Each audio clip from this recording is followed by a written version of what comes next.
ಕ್ರಿಸ್ತನಲ್ಲಿ ಪ್ರೀತಿಯುಳ್ಳ ಸಹೋದರರೇ ಮತ್ತು ಸಹೋದರಿಯರೇ, ನಿಮ್ಮೆಲ್ಲರಿಗೂ ಮುಂಜಾನೆಯ ವಂದನೆಗಳು. ಕ್ರಿಸ್ತನ ಜೀವಿತ ಪಾಠದ ಹೆಸರು 70 ಮಂದಿ ಸೇವಕರನ್ನು ನೇಮಿಸಿದುದು.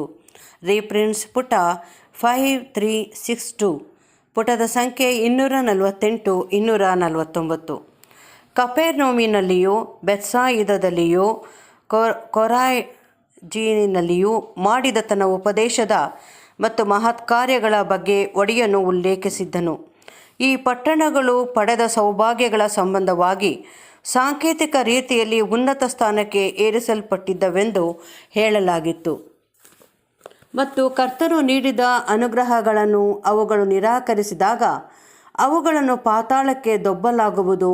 ಶಿಥಿಲಗೊಂಡು ಏಡ್ಸ್ ಅಂದರೆ ಗೋರಿಗಳೆಂಬ ನರಕಕ್ಕೆ ಇಳಿದ, ಅಂದರೆ ಧೂಳಿನ ಸ್ಥಿತಿಗೆ ಇಳಿದಿದ್ದ ಸೊದೋಮ್ ಮತ್ತು ತೂರ್ ಪಟ್ಟಣಗಳ ಉದಾಹರಣೆಗಳನ್ನು ಕೊಡಲಾಗಿತ್ತು.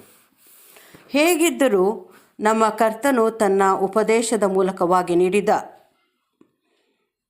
ಪರೀಕ್ಷೆಯ ಪರಿಶೋಧನೆಗಳು ಅಂತಿಮವೇನಲ್ಲವೆಂದು, ಮುಂದೆ ಒಂದು ನ್ಯಾಯ ವಿಚಾರಣೆ ಅಥವಾ ಪರೀಕ್ಷಾ ಸಮಯವು ಇರುವುದೆಂದು ತಿಳಿಸಿದ್ದನು. ಭಕ್ತನಾದ ಪೌಲನ ಅನುಸಾರವಾಗಿ ಆ 1000 ವರ್ಷ ಕಾಲವು ಸಂಪೂರ್ಣವಾಗಿ ಒಂದು ನ್ಯಾಯ ವಿಚಾರಣೆಯ ದಿನವಾಗಿರುವುದು.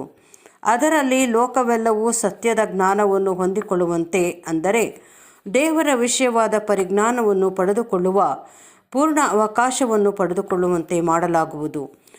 ಹೀಗಾಗಿಯೂ ಯೇಸುವಿನಿಂದ ಕೇಳಿ ಪ್ರಭಾವಿತರಾಗದೆ ತಮ್ಮ ಹೃದಯಗಳನ್ನು ಕಠಿಣ ಮಾಡಿಕೊಂಡವರಿಗೆ ಇದರ ಅನುಗುಣವಾಗಿ ಆ ನ್ಯಾಯ ವಿಚಾರಣೆಯ ದಿನದಲ್ಲಿ ಅನುಕೂಲಕರ ಸ್ಥಿತಿಯು ಇಲ್ಲದೆ ಹೋಗುವುದು.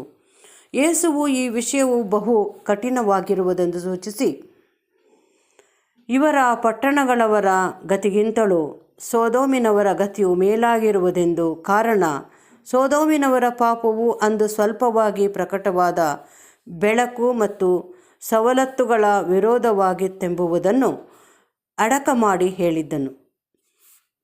ಪ್ರಸ್ತಾಪವನ್ನು ಮುಗಿಸುವಾಗ ಒಡೆಯನು ತನ್ನ ದೂತರಿಗೆ ಅವರ ಮಾತನ್ನು ಕೇಳಿಯೂ ಅವರನ್ನು ತಿರಸ್ಕರಿಸಿದವರು ತನ್ನನ್ನು ಮತ್ತು ತಂದೆಯನ್ನು ತಿರಸ್ಕರಿಸಿದವರಾಗಿರುವರೆಂದು ಖಚಿತವಾಗಿ ಹೇಳಿದ್ದನು. ಕರ್ತನು ಅಭಿಷೇಕಿಸಿ ಕಳುಹಿಸಿಕೊಟ್ಟಂಥ, ಅಂದರೆ ನಿಜವಾಗಿಯೂ ಅಭಿಷೇಕಿಸಲ್ಪಟ್ಟ ಸುವಾರ್ಥ ಸೇವಕರಾದವರೆಲ್ಲರ ವಿಷಯದಲ್ಲಿ ಇದೇ ಸಂಗತಿಗಳು ನಿಸ್ಸಂದೇಹವಾಗಿ ಸತ್ಯವಾಗಿರುವುದು.